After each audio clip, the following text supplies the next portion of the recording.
पाकिस्तान के लिए 2026 कैसा होने जा रहा है? क्योंकि बड़ी चीज़ें हम देख रहे हैं, संभल भी रही हैं, अच्छी भी हो रही हैं, लेकिन मुश्किल वक्त से भी तो हम गुजर ही रहे हैं। पाकिस्तान के लिए 2025 का नवंबर दिसंबर बहुत ही ज़्यादा ख़तरनाक है, जिसमें दिसंबर के अभी कुछ डेट्स गुजर गई हैं और 16 दिसंबर के बाद पूरी एनर्जी पैराडाइम शिफ्ट होने जा रही है। तो जब ये पूरी एनर्जी पैराडाइम शिफ्ट होगी तो जनवरी और फरवरी दोनों महीने 2026 के कोई बहुत अच्छे महीने नहीं होने लगे और ऐसी सूरत में क्लेंजिंग का प्रोसेस होता है। ठीक है, और अगर हम 2025 को वैसे देखें तो 2025 it's an era shift year, it's an era shifting year. तो एरा शिफ्टिंग को समझिए, ये पूरे का पूरा दौर बदलता है। कम से कम ये अगले 9 से 10 साल इसका इम्पैक्ट रहेगा 2026 का। कम से कम 9, क्योंकि 9 पे एनर्जी बदल जाती है। अल्लाह का निज़ाम है कि 9 से आगे कोई गिनती नहीं गई, किसी सिविलाइजेशन की हो, किसी जो है वो मुल्क की हो, किसी ग्रामर की हो, 9 से आगे गिनती नहीं जाती। ये अल्लाह का बनाया हुआ सिस्टम है। 9 के बाद चीज़ें बदलती हैं। 9 के बाद 10 हो या इन्फिनिटी तक कोई भी हो, वो 1 होता है।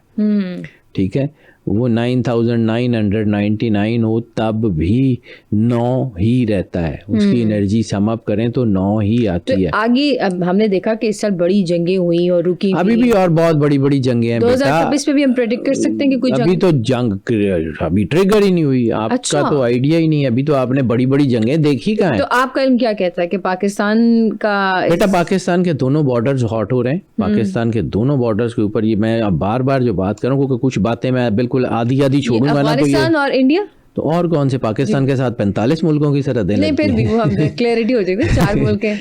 जी, पाकिस्तान के दोनों बॉर्डर हॉट हो रहे हैं, जिसमें जो है वो अफगानिस्तान और इंडिया दोनों का बॉर्डर हॉट हो रहा है। और इस वक्त ख़ास तौर के ऊपर पॉलिटिकल गलत फैसले होने के चांसेस बहुत ज़्यादा हैं, जो कि बहुत बड़ा रिफ्ट लाएंगे। लेकिन at the end of the day ये मुल्क बड़ा अच्छा होने जा रहा है, लेकिन उससे पहले मार बहुत ही ज़्यादा पड़नी है। यानी कि हम ये कह सकते हैं कि 2026 में भी कोई जंग हो सकती है पाकिस्तान। बेटा 2000 जो है वो 25 का नंबर और 25 का नंबर जो बनता है 2025 वो 9 बनता है। और पूरी दुनिया में निकोला टेस्ला का कोड, जिसके ऊपर उसकी सारी ज़िंदगी गुजरी, 369, पूरी दुनिया का निज़ाम ये 369 के अंदर ही बदला है। और ये 369 में जब सारी चीज़ें बदलती हैं तो 9 के बाद ये शिफ्ट होती है। आप समझिए कि ये जो प्लैनेट्स हैं, क्योंकि ख़ास तौर पे सबसे बड़ा प्लैनेट जिसका इम्पैक्ट सबसे ज़्यादा होता है वो है सैटर्न। सैटर्न जब अपना पूरे का पूरा पैराडाइम शिफ्ट करता है तो आपका पूरा एरा बदल जाता है। इस साल में सबसे ज़्यादा जो चीज़ें बदल रही हैं ना, मैं आपको थोड़ा सा 2 चीज़ें, क्योंकि आप को मैं थोड़ी सी बातें मुकम्मल किए बगैर मैं वही कह रहा हूँ बेटा, इसका इम्पैक्ट ही ख़त्म हो जाएगा। फ़ायदा क्या आएगा? सैटर्न जब शिफ्ट करता है ना, तो सैटर्न जो है ये आपके पूरे निज़ाम को बदलता है। ये आपके ख़ास तौर पे एहतसाब के निज़ाम को बदलता है। जो है ना वो आपके अंदर इमोशनल चीज़ों को बहुत ज़्यादा लेके आता है, सख्ती लेके आता है। मईशत जो है वो उसमें मसला आता है। जुपिटर की चीज़ें इस वक्त बहुत ख़राब हो रही हैं। नेपच्यून का इन्फ्लुएंस बहुत ज़्यादा हो रहा है। इस वक्त जो अगला साल है 2026, उसका नंबर है 1, यानी 369। सिर्फ एक चीज़ को समझिए कि पूरी दुनिया में पासपोर्ट्स का निज़ाम कब बदलना शुरू हुआ? 1920, जब सरहदों की हिफाजत का निज़ाम बना। 1920 का नंबर क्या है? 3। फिर पूरी दुनिया में बड़ी जंगें, उसके बाद बहुत बड़ा काम 1941 के में बड़ी जंगें ट्रिगर हुई और उसके बाद 50 से ज़्यादा मुल्क बनने शुरू हुए 1941 से पहले। और तुर्की जो है, टर्किश एम्पायर जब गर्क हुई थी तो उसके बाद से 50 मुल्क बने। 1941 में सेकेंड वर्ल्ड वॉर ट्रिगर हुई और फिर उसके बाद चीज़ें हुई। तो बेटा 2029 का नंबर 2025 का नंबर 9 बनता है। और ये भी वही है जिसमें नई जंगें ट्रिगर हो सकती हैं। पुरानी जंगें तो अभी हैं, वो तो हैं। ठीक है, यूक्रेन आपको भारी होता हुआ नज़र आएगा, साउथ चाइना सी भारी होता हुआ नज़र आएगा, गिलगित बल्तिस्तान, पाकिस्तान, इंडिया, अफगानिस्तान। इसके अलावा सखी सुल्तान बहू की किताबों में 300 साल पहले एक एशिया की सदी का जिक्र है। वो एशिया की सदी यूरोपियन यूनियन की तर्ज का एक बहुत बड़ा महाज बनेगा। फिर मुसलमान ममालिक को इतनी कुट पड़ चुकी हुई है, अभी मज़ीद थोड़ी सी और पड़ेगी। उसके बाद जब मुसलमानों को एहसास होगा कि ये तो सारे मिलके हमें मार रहे हैं, तो फिर at the end of the day आने वाले कुछ सालों में, यानी 2-3 साल में मुसलमान इकट्ठे होकर रिटेलिएट करेंगे, फिर वो दुनिया का पूरा निज़ाम बदलेंगे। ये वहाँ का आप समझ लें कि इसका ट्रिगर पॉइंट 2026 है। It's an era shift year. अगले कम अज़ कम 9 से 10 साल जो है ना वो बड़ी चीज़ें होंगी, नई क़यादत होगी दुनिया में, नए वेंचर्स बनेंगे और पाकिस्तान का आप समझ लें कि पॉलिटिकल रीसेट ईयर है। 2026 पॉलिटिकल रीसेट ईयर। क्या एक्सपेक्ट कर सकते हैं हम इस पॉलिटिकल? इसमें बेटा पुराना सियासी निज़ाम बदल रहा है सारा।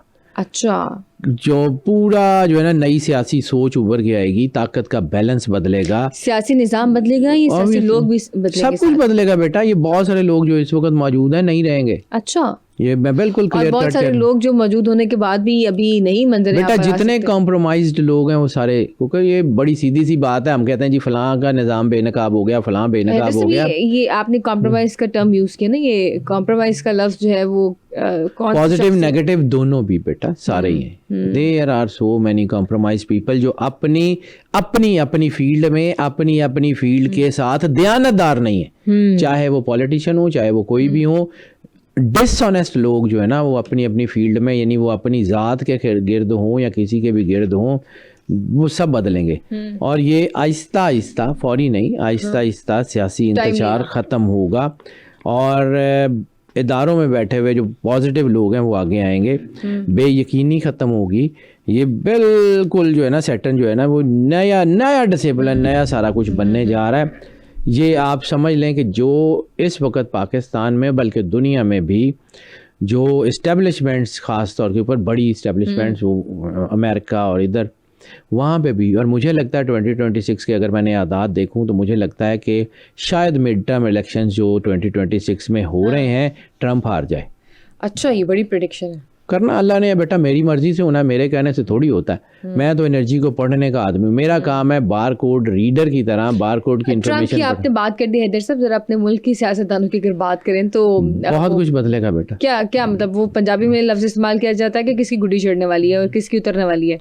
बेटा गुड्डी तो जिसकी चढ़ी हुई है उसकी चढ़ी रहेगी और मजीद चढ़ेगी, जिनकी उतरने वाली है इमरान खान और किसकी रिहाई हो सकती है? आईके का तो बहुत चांसेस हैं। आईके उसकी लाइफ थ्रेट बहुत ज़्यादा बढ़ गई है। आईके को जितना मैंने, बेटा सारे लोग पूछते ही मुझसे आईके क्या, मैंने अपनी ज़िंदगी में किसी और का जायचा इतना देखा ही नहीं है जितना मैंने आईके का जायचा देखा। अच्छा, मतलब हर बंदा ही उसका पूछता है। एस्ट्रोलॉजर्स हमेशा यही कह रहे हैं पिछले 2 साल से कि अभी आए बेटा, वही तो आपको कह रहा हूँ, मेरे कहने से थोड़ी होता है। मेरा काम है बार कोड रीडर की तरह उसको पढ़ के बताना, जिसके हाथ में है वो एनर्जीज को बदल दे। अब देखिए मैं आपको एक मिसाल देता हूँ। हम ये फिजिक्स में कैलकुलेट कर सकते हैं कि गाड़ी है 60 किलोमीटर से किसी एक स्पीड पे जा रही है, हम कैलकुलेट कर लेते हैं ना अगले घंटे में कहाँ होगी। बिल्कुल उसकी वेलोसिटी निकाल लेते हैं। अगर वो गाड़ी का रास्ते में एक्सीडेंट हो जाता है, हमारी फिजिक्स तो वहीं पड़ी रहेगी। अब हम फिजिक्स को इल्ज़ाम देंगे या उसको, अल्लाह का बनाया हुआ सिस्टम है, हमारा थोड़ी है।